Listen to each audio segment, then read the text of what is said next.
He sat on the same corner every day, by the side of a busy street where people never really stopped to look at anyone but themselves. Cars passed with loud engines, buses roared, and the smell of roasted coffee drifted from the cafe across the road. The man sat quietly beside a faded backpack, a cardboard sign resting near his feet. It said only 4 words, just trying to survive. Most mornings started the same. He'd wake up before sunrise, wrapped in an old blanket under a bridge not far from the city center. The air was always cold there, damp with the smell of metal and rain. He'd fold the blanket, pack up his things, and walk to his usual spot. He'd seen the same faces so many times that he could almost predict who would pass by first. The woman in a blue coat always rushing to catch the bus. The young man with earbuds lost in his own world. The office workers with expensive shoes and tired eyes. Sometimes, people would glance at him, maybe offer a coin or two. Others crossed the street before they reached him. Most of the time, they didn't even notice he was there. In a city full of noise, he was invisible. He didn't mind the silence anymore. In fact, it had become his companion. He used to talk a lot, used to laugh, used to tell stories. But words had grown heavy for him. Now he found peace in quiet moments, watching the world rush past as if he were stuck in a different time. There was a kindness in his face, though life had left its marks there. His hair had grown long, streaked with gray, and his beard was rough. His eyes, however, held something different, something gentle, like he had seen too much but still carried a spark of warmth. People rarely looked long enough to notice it. He wasn't always like this. There was a time when he had a small apartment, a few friends, and a job that paid enough to get by. Back then, he wore clean shirts and kept his shoes polished. He'd go for walks in the evening, listening to the sounds of the city, the laughter, the music, the rhythm of life. He used to love music most of all. It had once been everything to him. But that was before everything fell apart. He didn't like to think about the past too much. Memories could be cruel. Sometimes, though, they came to him uninvited, flashes of another life. The soft sound of piano keys under his fingers. The laughter of a woman he once loved. The feeling of pride when his teacher told him he was born with a gift. Those memories felt like they belonged to someone else now, someone who no longer existed. Now life was about small things, finding enough to eat, staying warm at night, and trying to hold on to a bit of dignity in a world that looked away. He had learned how to survive without asking too much from anyone. He didn't beg loudly. He just sat quietly, hoping someone might stop long enough to see the person behind the worn clothes. Every day, he watched people rush to work in expensive suits, carrying cups of coffee that cost more than what he earned in a week. Sometimes he wondered what they would think if they knew who he used to be, but he quickly reminded himself it didn't matter anymore. The world had its way of moving on with or without you. Still, there were moments when he smiled. There was a street vendor nearby who sold hot pretzels, and sometimes the vendor would give him one at the end of the day. There was also a little girl who passed by with her mother every morning. She always waved at him. Her mother tried to pull her along, but the girl insisted on saying hello. That small wave meant more to him than any dollar bill. It reminded him that kindness still existed, even in tiny, fleeting gestures. One day, while he sat quietly watching people hurry past, a group of young men walked by.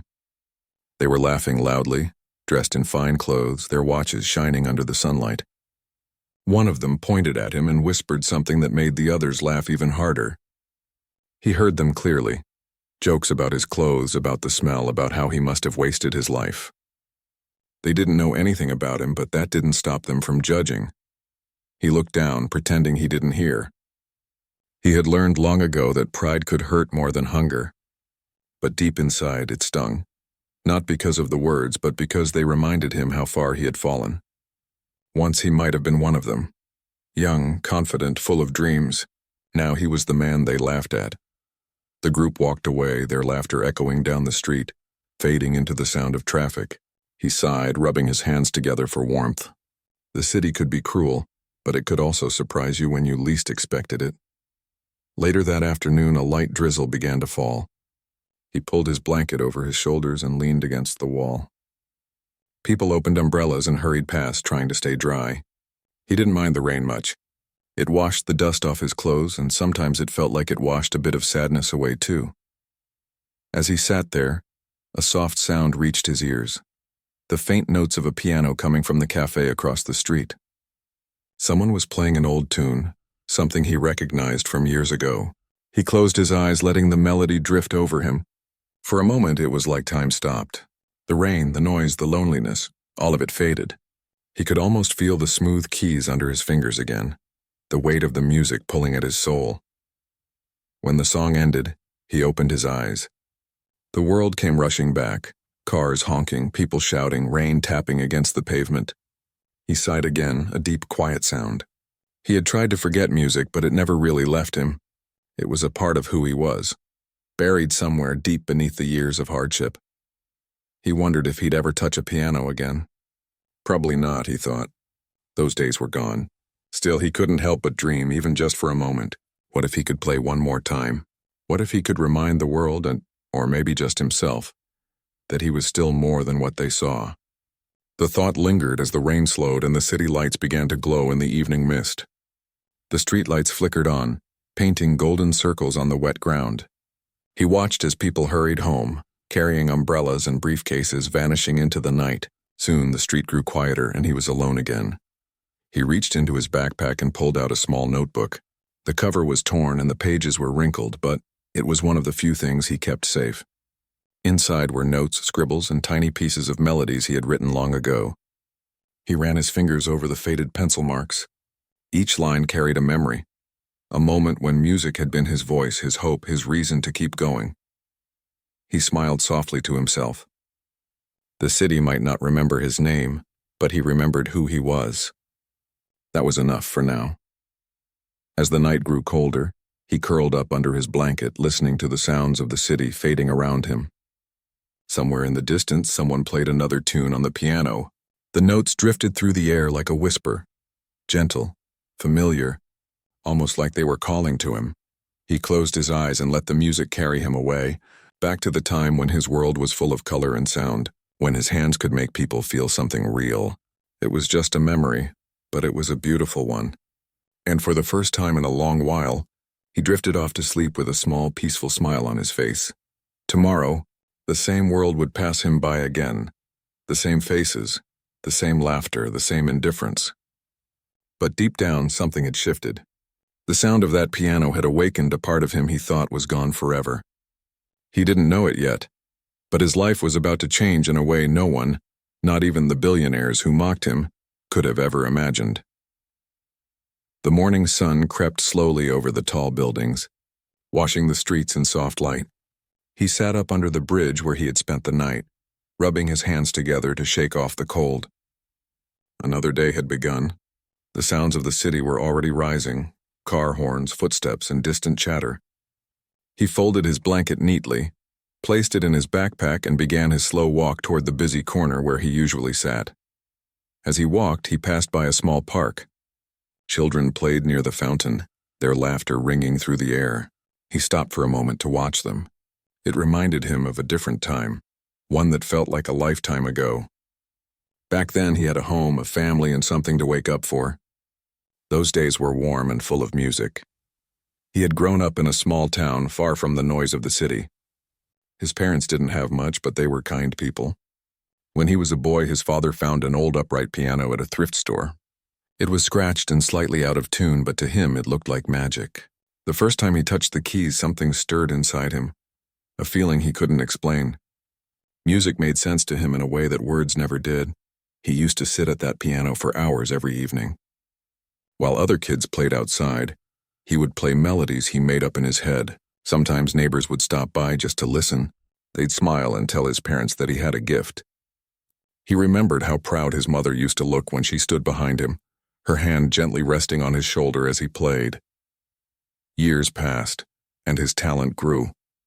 By the time he was a teenager, he was performing at small community events. A local teacher noticed him and offered to give him lessons for free. She told him he could go far, maybe even study at a music school someday. He didn't believe her at first, but she insisted. "You have something rare," she said. "Don't let life take it from you." He carried those words with him everywhere. Eventually, he earned a scholarship to a conservatory in the city. It was the proudest day of his life. He remembered hugging his parents, tears in their eyes, promising that he'd make them proud. The city was overwhelming at first. The tall buildings, the constant movement, the feeling that everyone was chasing something. But music became his safe place. Every time he sat at the piano, the noise of the world faded away. He practiced for hours every day, sometimes losing track of time. His teachers admired his dedication. One of them once told him, "You don't just play the notes and you make them speak." He didn't fully understand what that meant then, but he felt it. Music wasn't just about sound. It was about telling a story, one that only the heart could understand. After graduating, he started working at a small music studio, teaching children how to play. He wasn't rich, but he was happy. His days were filled with rhythm, laughter, and the gentle sound of piano keys echoing through the room. He loved watching his students learn, their small fingers stumbling over notes until they finally played something beautiful. Those moments filled him with pride. It was around that time that he met her, the woman who would change his life. She worked at a bookstore near the studio. She had an easy smile and eyes that seemed to carry warmth wherever she went. They met by chance one rainy afternoon when he took shelter inside her shop. She offered him a cup of coffee and they talked for hours about books, music, and dreams. From that day on, they were inseparable. They didn't have much money, but they had each other. On weekends, they'd go to the park and sit by the lake while he played music on a small keyboard he carried with him. She'd listen quietly, eyes closed, as if the whole world disappeared when he played. He used to tell her that music was his way of saying what words couldn't. She would laugh and tell him he was her favorite song. For a few years, life felt perfect. They married in a small ceremony surrounded by friends. A year later, they welcomed a child, a baby boy with bright eyes and a laugh that filled their tiny apartment with joy. Those were the happiest days he could remember. He'd come home after work, lift his son in his arms, and play the piano while his wife sang softly beside him. The world outside didn't matter then. Inside that little home, everything was music, but life, as it often does, changed without warning. One evening, he was working late at the studio when he got a phone call. There had been an accident, a car crash not far from their home. His wife and son had been in the car. They didn't survive. That night shattered him completely. The world that once sang to him fell silent. Days blurred into nights and weeks slipped by without meaning. He stopped playing, stopped teaching, stopped caring about anything at all. The piano that once brought him joy now felt like a cruel reminder of what he had lost. Eventually, he left his job. Bills piled up. Friends tried to help, but he pushed them away. He couldn't bear the pity in their eyes. He sold almost everything he owned, including the piano. The day it was taken from his apartment was the day he felt his heart go quiet. Without it, he felt empty, like he had lost not just his family but himself too. When the rent came due and he had no money left, he was forced to leave. With nowhere to go, he ended up on the streets. At first, he told himself it would be temporary, just a few weeks until he found work again. But finding work wasn't easy when you carried sadness in your eyes and slept on benches. Slowly, the weeks turned into months, then years. The world moved on, and he was left behind. Now, sitting on that same street corner years later, he thought about how strange life was. The same hands that once played in front of an audience now held a paper cup for spare change. The same heart that once beat with joy now only tried to survive each day. People looked at him and saw only a homeless man. None of them could have imagined the story behind those tired eyes. Yet deep inside, the music never fully left him. Sometimes when he closed his eyes at night, he could still hear melodies, soft, distant, like whispers from another time. They were his memories, his ghosts, his comfort.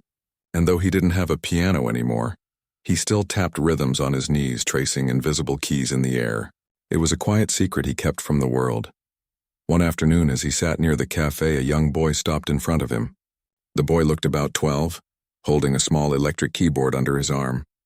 His mother stood a few feet away, waiting impatiently. The boy stared at him and asked, "Do you know how to play?" The man smiled faintly. "A little," he said softly. The boy grinned, set the keyboard down, and said, "Show me." He hesitated, unsure. His fingers trembled as he touched the plastic keys. It had been so long. But when he pressed the first note, something inside him woke up. The sound was rough, cheap, but it was still music. His hands began to move on their own, finding patterns he thought he had forgotten. The boy's eyes widened as he watched. His mother, realizing what was happening, turned and stared. People walking by began to slow down. drawn by the unexpected sound. The melody flowed from him effortlessly, full of pain and beauty. For those few minutes, the street disappeared and all that existed was the music.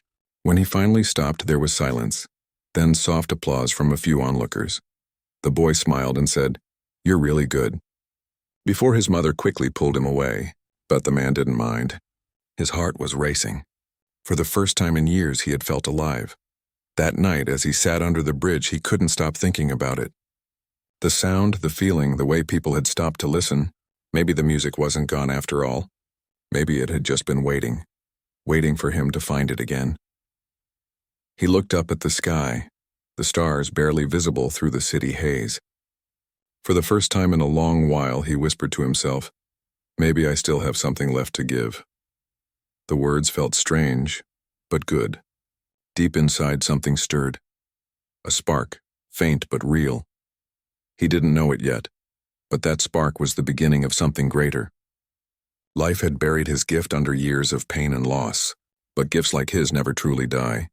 They wait, silent, patient, for the moment when the heart dares to believe again. And soon the world that had once walked past him without a second glance was going to stop. They would listen, and they would never forget the man they once ignored. The morning started like any other day. The city was already alive by the time he reached his usual corner. People hurried to work, some holding their phones, others holding cups of coffee.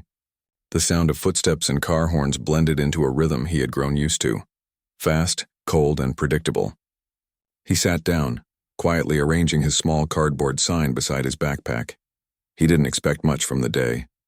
The sun was bright, but the air was cool, and a faint breeze carried the smell of roasted coffee and fresh bread from the cafe nearby. He smiled faintly. It was the same smell that had comforted him many mornings before. Routine had become his only form of stability, even if it was a quiet, lonely one. A few coins clinked in the small paper cup near his feet. He nodded gratefully, though the person who dropped them didn't stop to look. That didn't bother him anymore. He had stopped expecting people to really see him. But that day, something felt slightly different, though he couldn't say why. Around noon, when the crowd on the street began to thin out, he noticed a young man setting up a small keyboard near the corner opposite his spot. The young man was a street performer, one of the many who came and went. He had a small speaker, a hat for tips, and the easy confidence of someone who still believed the world was listening. He began to play a fast tune, cheerful, lively, the kind that made people stop for a moment before moving on again. The older man watched quietly from his side of the street. He didn't feel jealous. Instead, he felt something like nostalgia. Watching those fingers move across the keys reminded him of who he used to be, a person who once played, with the same kind of passion and hope. The music stopped after a while, when the performer packed up to take a break. He left the small keyboard leaning against a wall near the cafe. The man watched as the crowd began to drift away again. The air felt quieter, almost expectant. Then his eyes went back to that keyboard, sitting there untouched, calling to him. He hesitated. His heart started to beat faster, though he didn't understand why. He hadn't played in years. He didn't even know if his hands still remembered how. But that small instrument sitting there felt like an open door he wasn't sure he had the courage to walk through. He looked around. No one was paying attention. The performer had gone inside the cafe, and people were busy talking or looking at their phones. Slowly, he stood up and walked across the street. Each step felt heavier than it should have. When he reached the keyboard, he stared at it for a moment, his reflection faintly visible in the shiny black surface. His fingers hovered over the keys, trembling slightly. He took a deep breath and pressed one note, a single, soft sound that broke through the noise of the city. It echoed faintly, and for a moment the world seemed to pause. Then he played another note, and another. The melody that came out was gentle, uncertain at first, but it began to grow. Smooth, emotional, filled with feeling that words could never express. His hands remembered what his mind had forgotten. Every movement, every chord, every pause. It all came back to him like a memory waking up after a long sleep. People walking by started to slow down. Some turned their heads. A woman with shopping bags stopped a few feet away, her eyes wide. A man who had been talking on his phone stopped mid-sentence. The music was unlike anything they expected to hear on a busy city street. It wasn't just skill, it was soul. The melody carried sadness and beauty together. It told a story without words, of loss, of hope, of finding light again in the dark. His fingers moved faster now, more confident, as if the years of silence had never existed. The sound poured out of him freely, each note a piece of his heart being set free. Soon a small crowd began to gather. Some took out their phones and started recording. Others just stood silently, moved by something they couldn't quite explain. Even the young street performer who owned the keyboard had come back outside, standing frozen at the door of the cafe, watching in disbelief. The man didn't notice any of them. His eyes were closed. For the first time in so long, he wasn't thinking about survival, about where he'd sleep or what he'd eat. He was simply lost in the music, and in that moment he wasn't a man on the streets anymore. He was who he used to be, the boy who fell in love with an old piano, the husband who played for his wife, the father who filled his home with laughter and song. When the final note faded into silence, there was no sound for a few seconds. Then softly at first, people began to clap. It grew louder, spreading through the crowd. Some were even cheering. The man opened his eyes, confused at first by the sudden noise, then overwhelmed by the sight of so many people looking at him, not with pity, but with awe. He stepped back from the keyboard, unsure of what to do. The young performer walked up to him with a look of admiration. "That was incredible," the young man said quietly. "Where did you learn to play like that?" The older man smiled, a little embarrassed. "A long time ago," he said softly, "before life got in the way." The crowd slowly began to scatter, but not before several people dropped money into the young performer's hat. A few tried to talk to the older man, asking his name, asking if he had a place to play. He just shook his head politely. He wasn't used to attention anymore. When the crowd finally thinned, he stepped away from the keyboard, thanked the young performer for letting him play, and returned to his quiet spot. But nothing felt the same anymore. All afternoon, people who had seen him play came back, pointing, whispering. Some dropped more coins into his cup. One man, dressed in a neat suit, told him he should play professionally. The man laughed softly at the thought, but inside his heart felt lighter than it had in years. That night, under the bridge, he couldn't sleep. He lay awake thinking about what had happened. The sound of the piano still echoed in his ears. He kept replaying that feeling, the way his hands moved, the way people had listened, really listened. For a few minutes he had mattered again. The city had seen him. He thought about his wife and son, wondering what they would have said if they could have seen him. Maybe they would have smiled. Maybe they would have told him that it was time to play again. The thought brought tears to his eyes, but this time they weren't just from sadness. They were from something deeper. Hope. The next day, when he reached his corner, something unexpected was waiting for him. The young street performer from yesterday was there, smiling. "I've been looking for you," he said. "I wanted to thank you. That was the most beautiful thing I've ever heard. Everyone's been talking about it." He handed him a small envelope. Inside was a printed photo, a screenshot from one of the videos someone had posted online. It showed him sitting at the keyboard, head bowed, fingers mid-motion. Beneath it were hundreds of comments, all full of admiration. "You're going viral," the young man said, laughing lightly. "People are calling you the mystery pianist. Someone even said you played better than the concert guys they've paid to see." The older man didn't know what to say. His hands trembled slightly as he held the photo. He hadn't been called anything but sir or hey in years. The idea that people cared enough to share his music didn't feel real.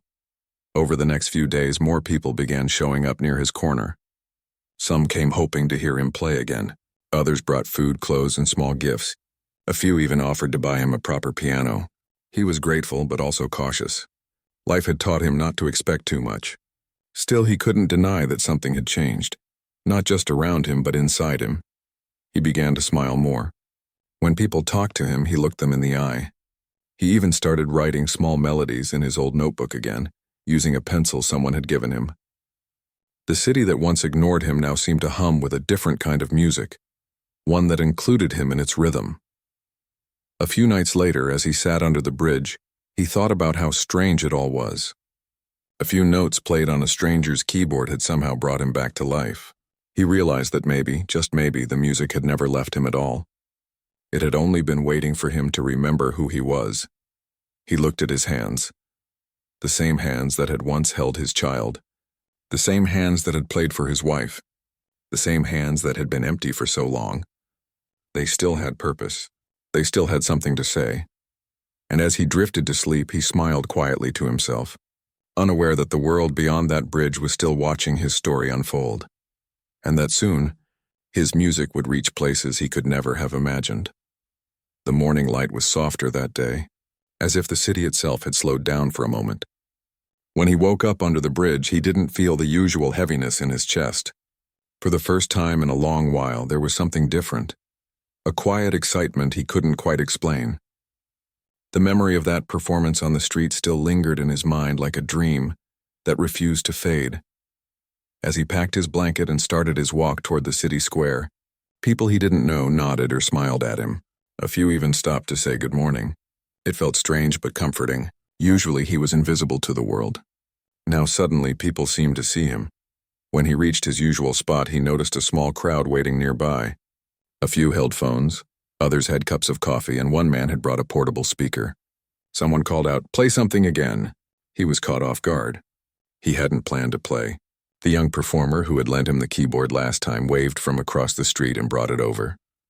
"People have been asking for you," the young man said, smiling. "They want to hear you again." He hesitated for a moment. His fingers brushed over the keys. Then, almost without thinking, he began to play. The melody that came out was soft and peaceful, like a slow sunrise spreading across the sky. The people around him grew silent. Some closed their eyes, others smiled. Even the sounds of the city seemed to pause. By the time he finished, the crowd had doubled. Applause filled the air. A woman with tears in her eyes said, "That was beautiful." Someone else said, "You should be on TV." He simply smiled, a little shy, and thanked them quietly. But inside, something was changing. He was beginning to feel alive again, not just surviving, but truly living. Later that day, as he sat resting, the young performer rushed up to him, phone in hand. "You won't believe this," he said, showing him the screen. One of the videos from the first time he played had exploded online. It had millions of views. Comments poured in from all over the world. People wrote things like, "This man plays with his soul," and "I cried listening to him." There were hundreds of messages asking who he was, where he came from, and how they could help him. He stared at the screen in disbelief. He had never even imagined that something like this could happen. For years he had been a ghost in the city, unseen, unheard. And now somehow the whole world was listening. Over the next few days, more and more people came to find him. Journalists, photographers, and curious onlookers filled the street. News reporters asked questions, trying to uncover his story. He answered only a few, always humbly. "I just play what I feel," he would say softly. "Music never leaves you, even when life does." A local newspaper ran a story about him with the headline, "Homeless Pianist Moves the City to Tears." Soon after, television stations picked it up. The video spread everywhere, from social media to news programs to international websites. People from around the world began sending messages, offering to help, offering instruments, even homes. He felt overwhelmed. It was all happening too fast. But deep inside, he also felt something he hadn't felt in years: purpose. One evening, as the sun set behind the tall buildings, a sleek black car pulled up near his corner. A man in a suit stepped out, holding a small envelope. He introduced himself politely and said he represented a charity foundation. "We'd like you to perform at an upcoming event," the man said. "It's a fundraiser for the homeless. Your story has touched many hearts." The older man froze for a moment, unsure how to respond. Perform? In front of people again? It had been so long since he'd played on a real stage. But the man in the suit smiled warmly and added, "You don't have to decide now. Just think about it. We'd be honored to have you." That night he lay awake under the bridge, staring at the city lights. The thought of playing again, really playing, and filled him with both hope and fear. He wondered if he still had it in him. He thought about his wife and son and how proud they would have been. Maybe this was his chance to make them proud again. After all, the music had brought him this far. Maybe it could carry him the rest of the way. The next morning, he went to the cafe and asked the young performer for a favor. "Can I borrow your keyboard for a few hours?" he asked. The young man smiled. "For you? Anytime." He spent the entire day in a quiet corner of the park practicing. His fingers were stiff at first, but soon they loosened. The notes came back naturally. Each melody seemed to speak to him, reminding him of who he was. People walking by stopped to listen, some sitting on benches nearby enjoying the sound. It felt good. Simple, pure, and human. As the charity event drew closer, he was given new clothes, a haircut, and even a small hotel room to stay in. When he looked in the mirror, he hardly recognized himself. The reflection looking back had clean hair, trimmed beard, and tired but hopeful eyes. He smiled softly. "You're still here," he whispered to himself. The night of the event arrived.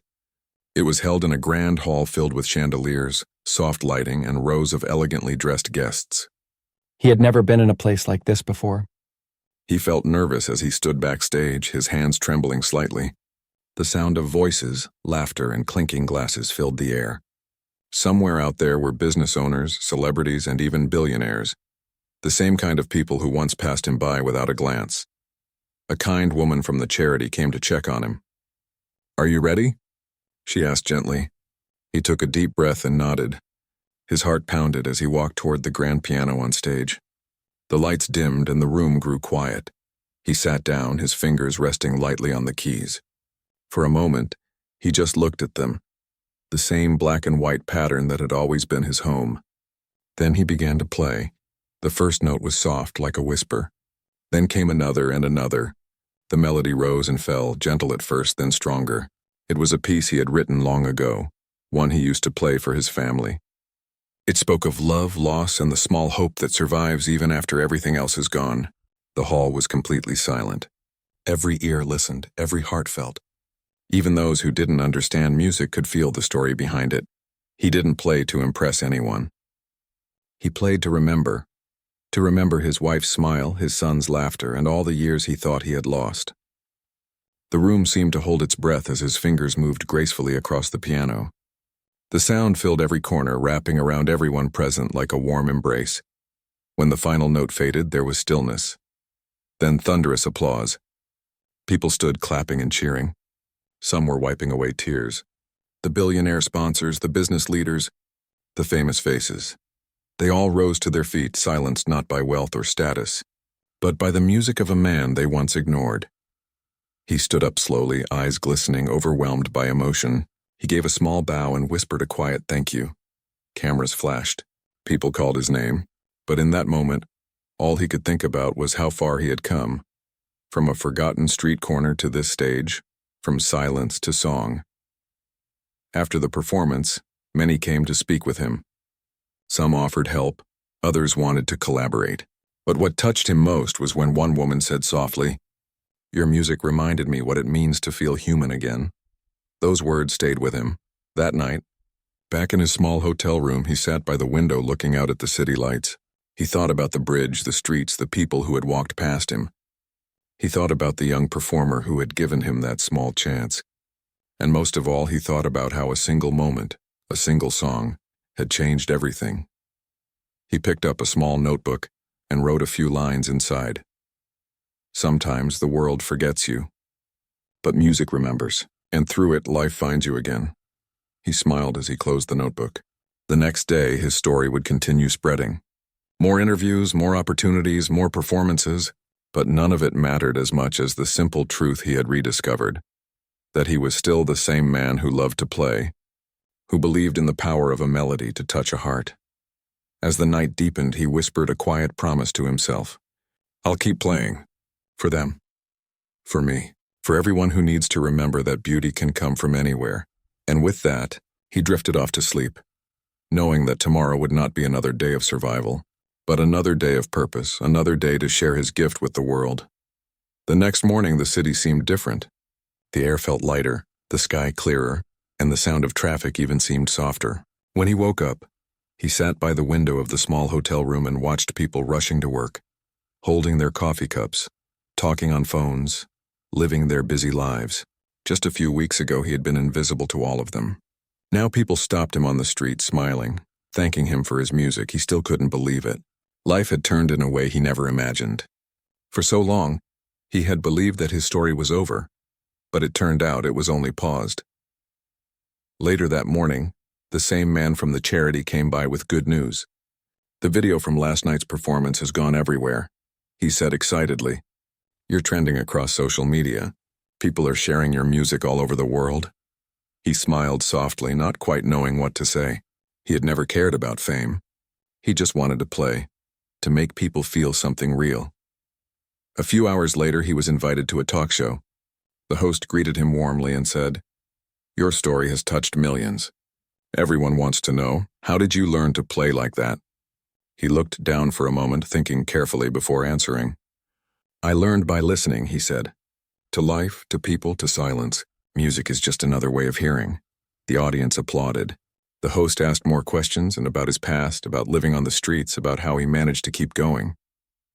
He answered honestly but humbly. He never spoke about the pain in detail. He didn't want pity. He wanted people to understand that even when you lose everything, you still have something left. Your heart, your dreams, your soul. After the show, he was offered a recording opportunity. A small music label wanted to help him produce an album of his own. The idea made him nervous. He had no idea how the modern music world worked anymore, but the people from the label were kind and patient. They said, "We don't want to change you. We want the world to hear you just as you are."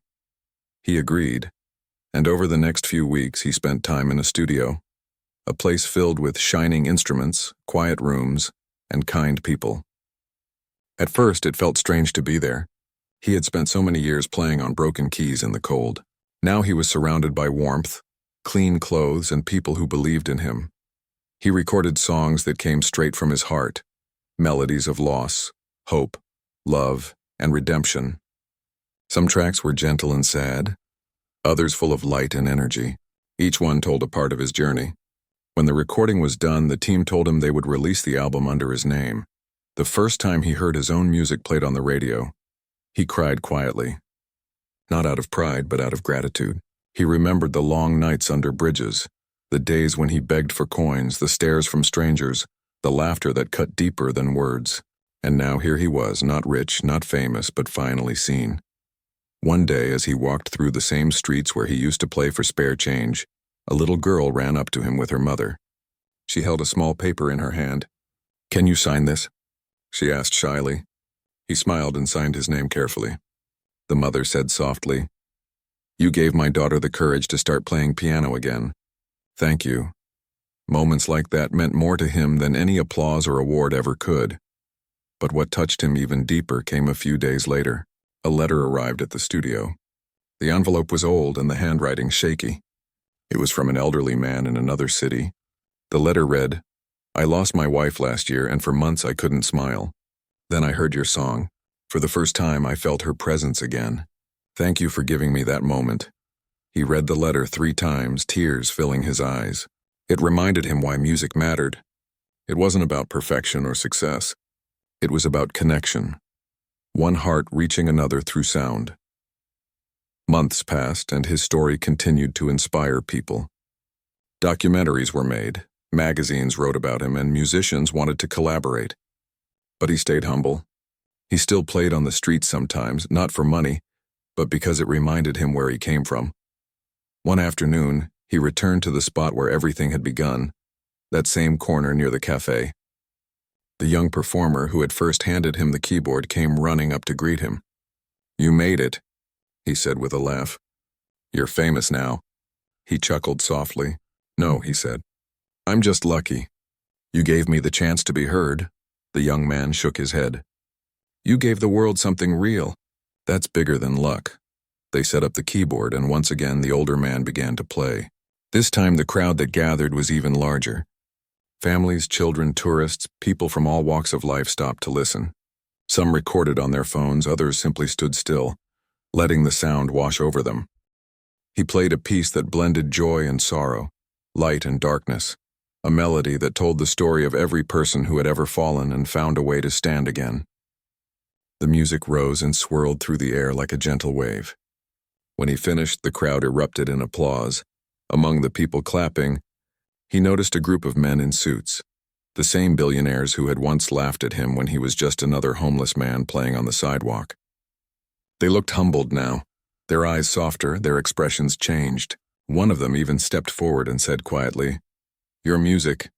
It made me remember what matters." The older man smiled, not with pride, but with peace. "That's what music is for," he replied gently, "to remind us that we all have hearts." Later that evening, he sat on a park bench watching the sunset. The sky turned gold and pink, and for the first time in years, he felt complete. He didn't think about what he had lost anymore. He thought about what he had gained: kindness, connection, and a second chance. He reached into his coat pocket and pulled out a small photograph, one of his wife and son, worn and faded from years of being carried. He looked at it for a long time, smiling through tears. "We made it," he whispered softly. "In our own way, we made it." As the light faded and the stars began to appear, he stood and walked toward the city lights. He no longer felt like a man who had been forgotten. He felt like someone who had finally found his place again, not through fame or money, but through the music that had always lived inside him. Over the next few years, he continued to perform at charity events, schools, and community centers. He used his music to raise funds for people living on the streets, people who reminded him of who he once was. He made sure to tell them, "Don't stop believing that your story can change. It only takes one moment, one person, one song." His name became a symbol of hope, not just in his city, but far beyond. And though he received many honors and invitations, he remained the same quiet, humble man who believed in the beauty of small things: the sound of rain, the laughter of children, the warmth of a stranger's smile. Years later, long after the fame had faded, people still talked about him, the homeless man whose music silenced the billionaires and moved the world. But those who had met him remembered something deeper: his kindness, his gentle words, and his belief that even the smallest spark of talent can light the darkest places. And sometimes, on quiet nights, people walking through that same city square could still hear a soft melody drifting through the air. Some said it was just the wind, others said it was memory. But those who truly listened swore it was him, playing somewhere, smiling, reminding the world that beauty can come from anywhere, even from the most forgotten corners of life.